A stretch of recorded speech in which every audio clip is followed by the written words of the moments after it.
Eu não consegui dormir de novo. O que é que eu faço com essa insônia? Já não aguento mais. Insônia.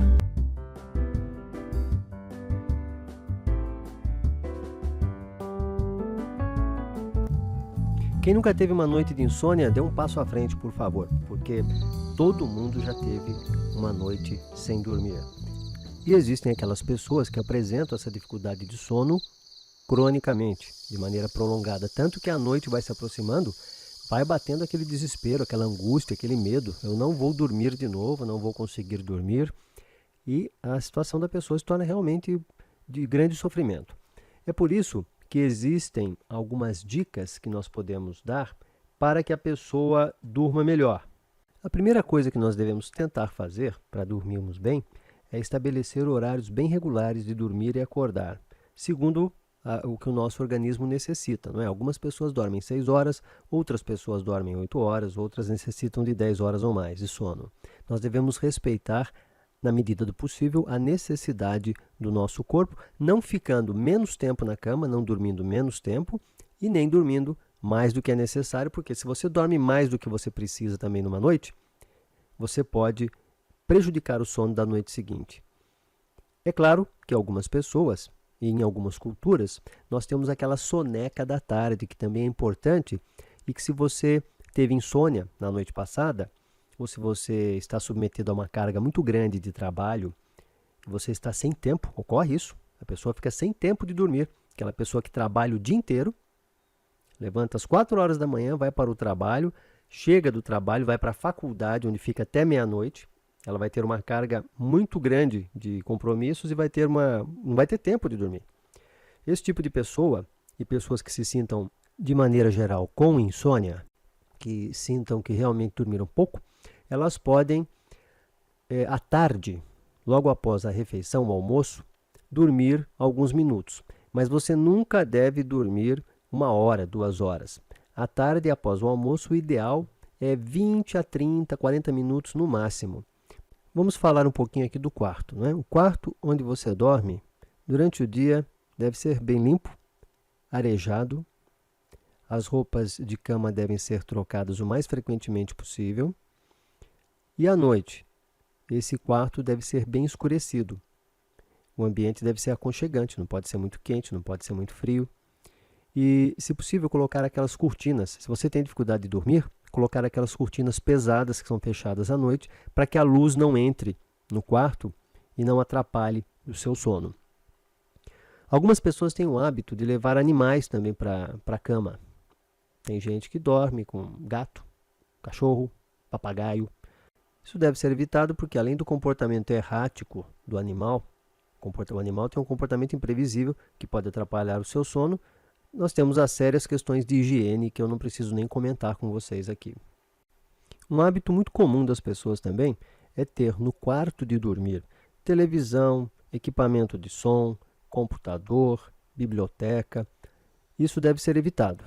O quarto ele é usado apenas para dormir. Então, a primeira coisa que deve ser feito para quem tem insônia é tirar a televisão do quarto, tirar o computador do quarto, não levar equipamentos de som para dentro do seu quarto, para escutar enquanto você está deitado. Eu vou explicar por quê. Vou explicar o que acontece aqui. Preste atenção nesse som. Esse é o som de uma chuvinha gostosa de verão. Você já parou para reparar que toda vez que nós ouvimos esse barulho de água corrente, pode ser uma cachoeira, pode ser uma chuva de verão, pode ser o chuveiro, nós sentimos aquela vontade assim muito grande de urinar? Vocês não repararam nisso ainda?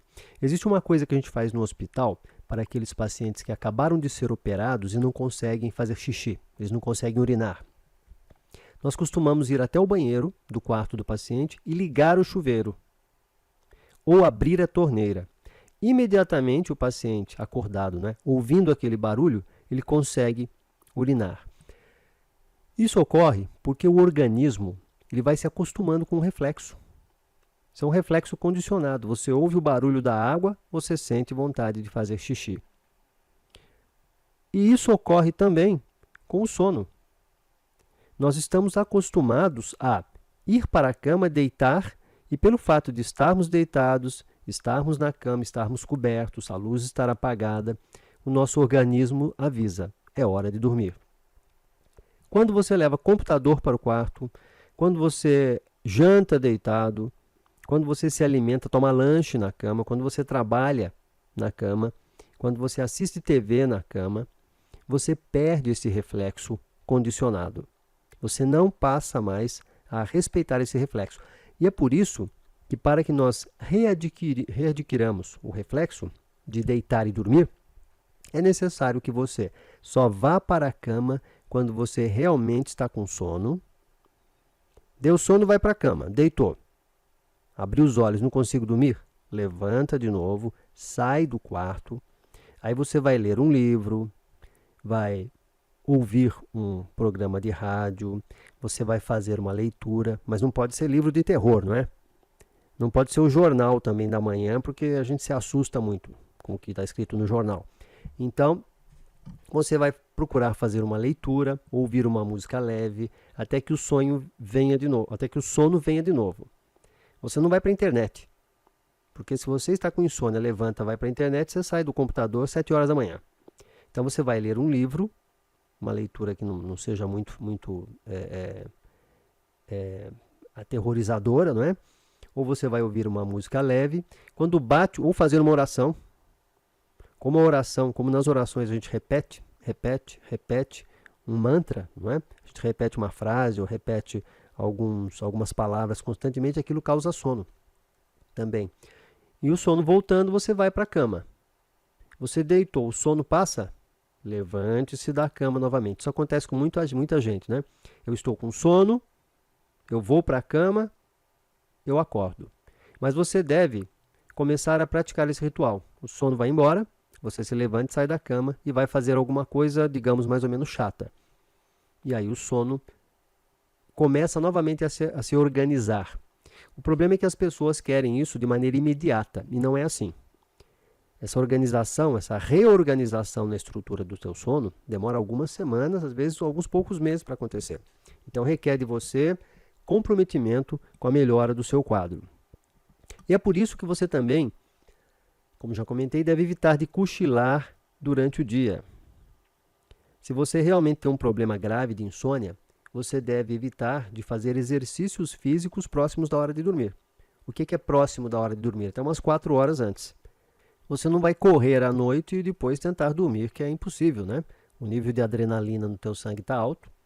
A adrenalina, a noradrenalina são estimulantes e você acaba ficando acordado, você não consegue dormir mesmo. Agora, praticar a sua atividade física pela manhã é excelente, porque isso aí requer energia, cansa você, e essa rotina da atividade física pela manhã faz com que depois de um tempo o seu relógio biológico se ajuste e você começa a dormir mais cedo. É por isso que é bom acordar cedo também. Você tem uma espécie de reloginho biológico dentro da sua cabeça. A hora que você acorda de manhã, abre a cortina e vê o sol, é como se você acertasse o seu relógio biológico e o seu organismo fala para você, é de manhã. É por isso que não é bom deixar as crianças também dormirem até o meio-dia. Nós temos que tirar todo mundo da cama pela manhã. O que é de manhã? Isso varia muito. 6, 7, 8 horas, isso depende muito da dinâmica da família, depende muito da pessoa, mas sem dúvida, as pessoas não devem ficar dormindo até meio-dia. Porque se você dorme até o meio-dia, é lógico que na próxima noite você só vai sentir sono depois das 4 horas da manhã. Vamos falar um pouquinho de alimentos, então? Vamos falar dos alimentos em relação ao sono. Você que tem insônia, você deve evitar café. Não, mas eu adoro café. Tá, então toma café descafeinado, em pequena quantidade. Você deve evitar chá preto, chá mate, que tem mais cafeína que o café. Assim como o chocolate também, que tem grande quantidade de cafeína. E qualquer outra bebida estimulante deve ser evitada após as 5 horas da tarde, vamos dizer assim, por volta de 5 horas da tarde. Tem gente que fala, eu só durmo se eu tomar um aperitivo, um vinho, uma bebida alcoólica, enfim. O problema da bebida alcoólica é que ela atrapalha a dinâmica do nosso sono. Nosso sono, ele tem o que nós chamamos de arquitetura.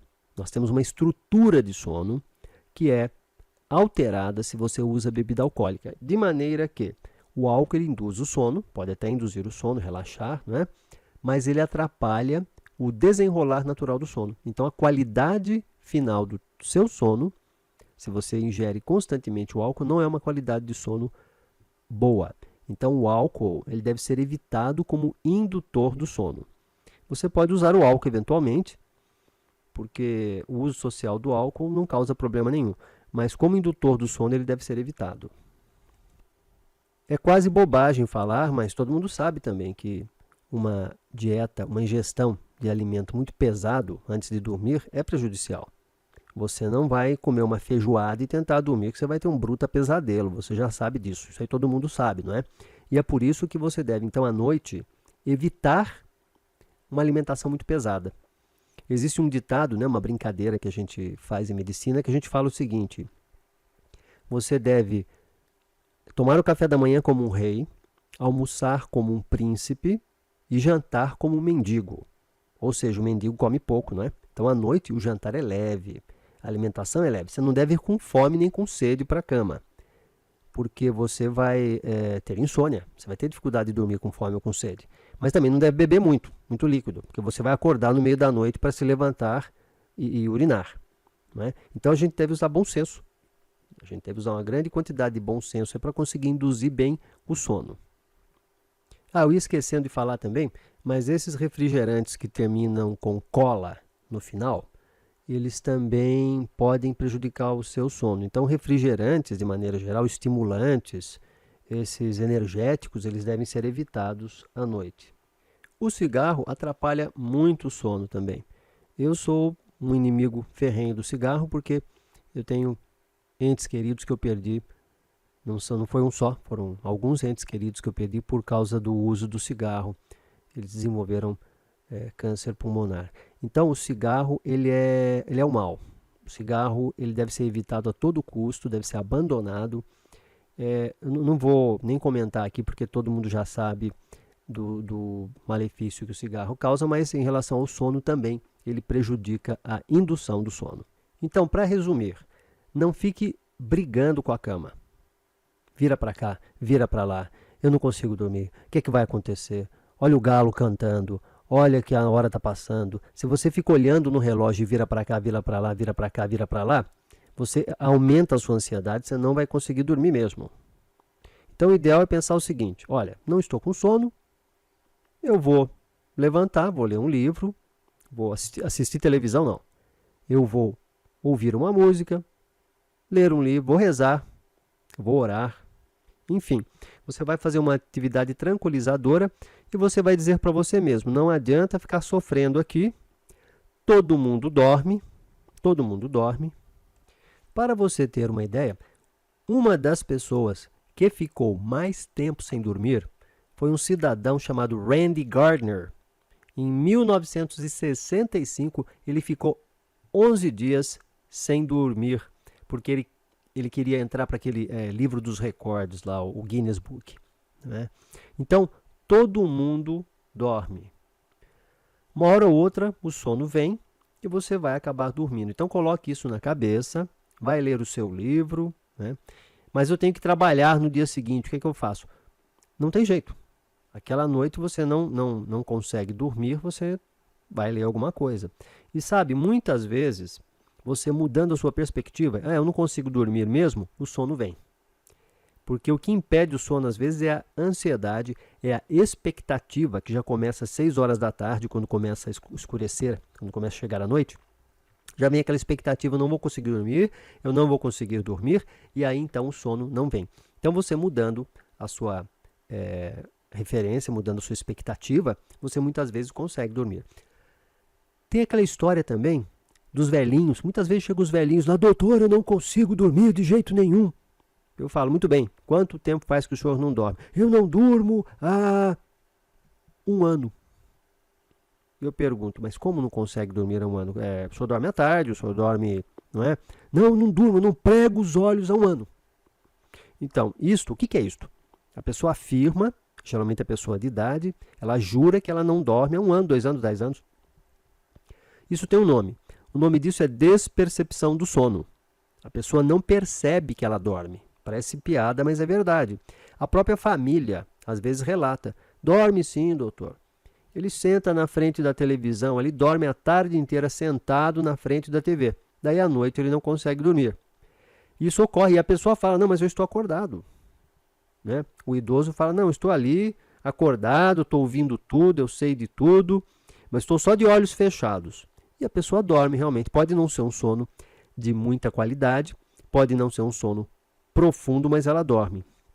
No caso dos idosos, o ideal é que o idoso não seja tratado como um objeto.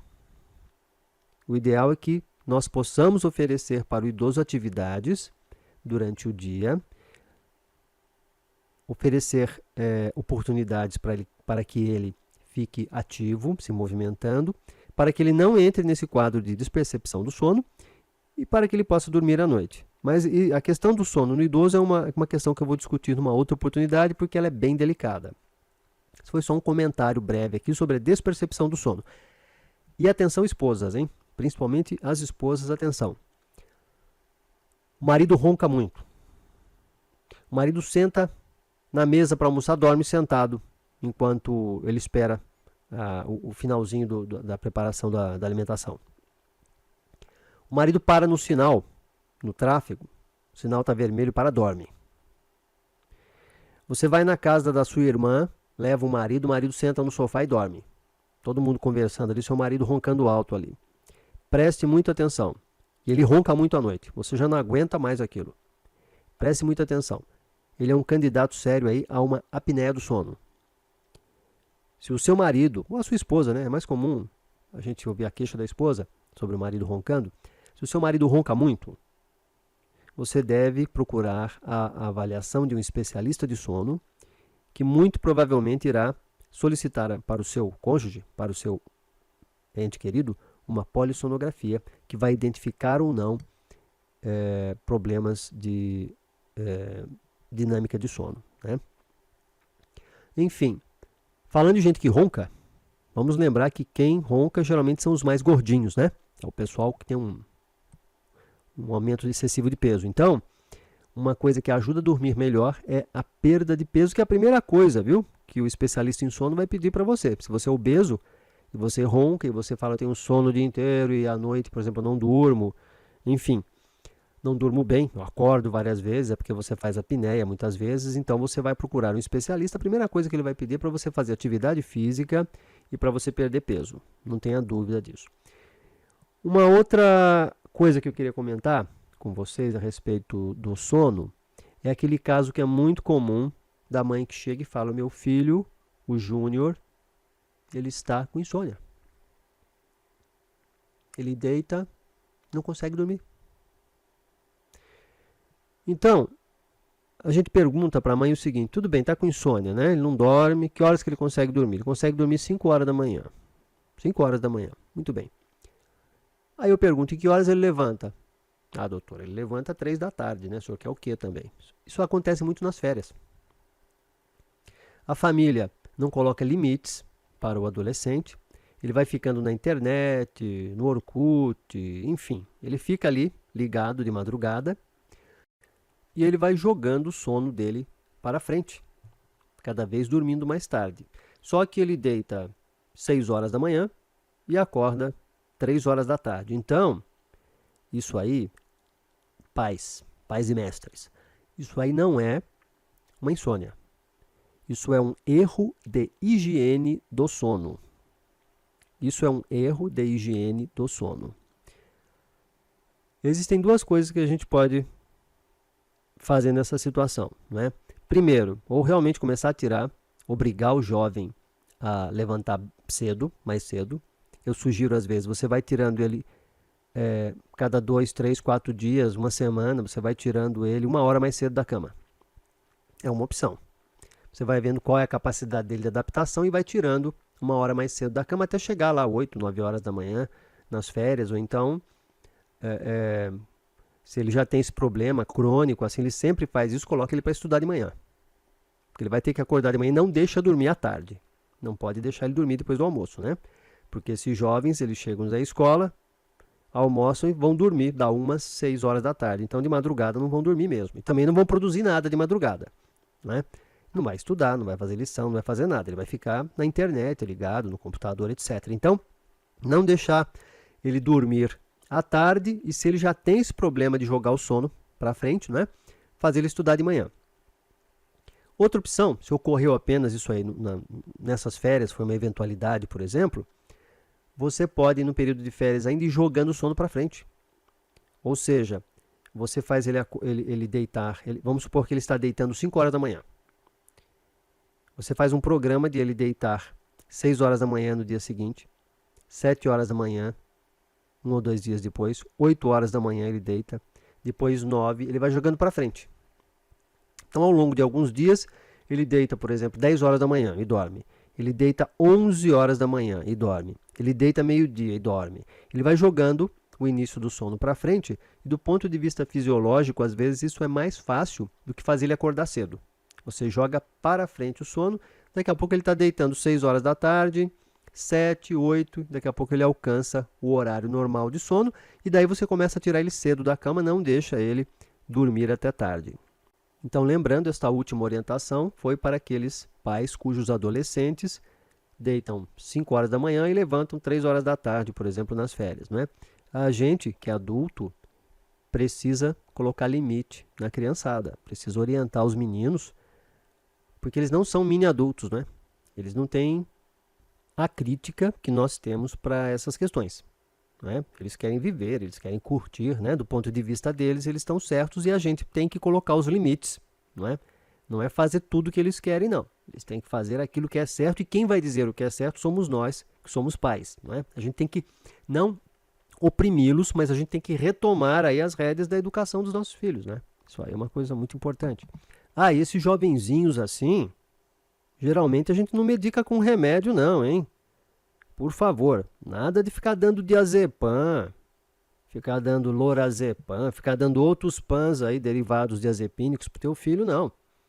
O cérebro deles é um cérebro jovem e essas medicações indutoras de sono aí devem ser dadas apenas em situações específicas, depois de você discutir com o seu médico isso aí. A propósito, falando de medicação, em alguns manuais de como dormir melhor, né? Durma bem, socorro, eu tenho insônia. Você tem uma série de manuais aí que dão umas orientações curiosas, né? Por exemplo, como dormir melhor? Não fique nervoso. Como é que você não vai ficar nervoso? Parece que tem um botão, né, que você desliga ali. Não fique nervoso. Não leve problemas para a cama. Não leve problemas para a cama. Você está preocupado ali com o emprego que você pode perder, brigou com a esposa, a mulher está do seu lado ali de cara feia, seu filho não vai bem na escola, o salário está ruim, como é que não leve problemas para a cama? Não tem jeito. Não tem jeito de não levar problema para a cama. Então, existem algumas situações em que não dá para não levar o problema para a cama, né? Um falecimento de um ente querido, uma situação catastrófica na vida da gente às vezes, você leva. Não tem jeito, você leva para a cama. Então, quando chega esse momento em que você realmente não está conseguindo dormir, a situação é ruim, você vê que você começou até a ficar mais doente, né? Começa a ter infecções de repetição aí, porque não está dormindo bem. Está na hora, já passou da hora, inclusive, né? Da gente procurar um médico. E esse médico, então, diante do seu quadro, possivelmente vai medicá-lo. Um aviso importante para vocês aqui, né? Os derivados do diazepam, né, são vários derivados do diazepam. Eu não vou citar nomes comerciais aqui, mas isso você acha na internet, acha em qualquer manualzinho aí, não é? Você tem derivados do diazepam, os diazepínicos, benzodiazepínicos também chamados, né, de duração ultra curta, menos de 6 horas. Geralmente, esses aí são usados como indutores de sono. Nós dizemos que eles são hipnóticos. Então, temos, por exemplo, aqui, triazolam, midazolam, flunitrazepam. Você tem derivados diazepínicos de duração curta. Um exemplo é o oxazepam. Você tem de duração intermediária também, que é de 10 a 20 horas. Esses são usados, como eles duram 10 a 20 horas, dura o dia inteiro, isso é para o sujeito relaxar. É um ansiolítico, quando ele está muito nervoso, ansioso. Vamos ver uns exemplos aqui. Lorazepam, clordiazepóxido, tem temazepam, tem um que é muito usado, que é o alprazolam. Isso. Você tem também os de duração longa. O mais famoso deles é o próprio diazepam. Duração longa, aí nós temos também o clonazepam e o bromazepam. Né? No Brasil, basicamente, são esses que a gente vai achar. Né? Esses medicamentos, eles são ótimos, são excelentes quando eles são bem indicados. Mas sugestão para você. Se você puder evitá-los, é melhor. Porque esses medicamentos, muitas vezes, eles atrapalham a memória. E eles causam dependência. Por isso, se você puder evitar os benzodiazepínicos, tem uma história que eu fiquei sabendo de um conhecido médico, que ele fez uma viagem e para induzir o sono na viagem ele tomou um indutor de ultra curta duração de ação, aí menos de 6 horas. Né? Ele tomou midazolam e dormiu. Desceu do avião, né? E foi para o hotel. Quando ele acordou, ele não lembrava que tinha viajado. Né? Inclusive, se você já fez uma endoscopia, se você já fez uma cirurgia, o que se usa para induzir muitas vezes o sono é também o midazolam. E depois que você acorda, quem já foi operado sabe disso, muitas vezes você fala, não fui operado. A pessoa não lembra que foi operado, não lembra que ocorreu o procedimento. Né? Então, muito cuidado, porque os benzodiazepínicos podem atrapalhar a sua memória. Não fique tomando benzodiazepínico aí, diazepam, como se fosse balinha de alcaçuz, não, aí drops misto, que não é não. E é por isso que eu vou dar uma dica para vocês, muito interessante. A gente sabe que alguns antidepressivos, você conversa isso com o seu médico, alguns antidepressivos, eles dão muito sono. Então, por vezes, a gente usa como indutores do sono. E nós sabemos também que muitas vezes os antidepressivos ajudam a memória e não causam tanta dependência quanto os diazepínicos. Na verdade, não causam dependência de maneira geral, né? Então, converse com o teu médico quando você estiver com insônia, nesse nível que tem que ser medicado realmente, né? Para que ele, se possível, dê para você. Converse com ele se é o caso, né? Isso aí é só uma sugestão de você conversar com o seu médico. Se há indicação de, ao invés de dar um diazepínico, um benzodiazepínico, que ele use, então, um antidepressivo que induza o sono, que é uma medicação, vamos dizer assim, entre aspas, né, mais saudável, mais tranquila de você usar, que não pode não causar tantos efeitos adversos assim quanto os derivados diazepínicos. Ok? Meu nome é Paulo Canda, eu sou neurologista e espero que você tenha uma boa noite de sono até o nosso próximo encontro. Um abraço.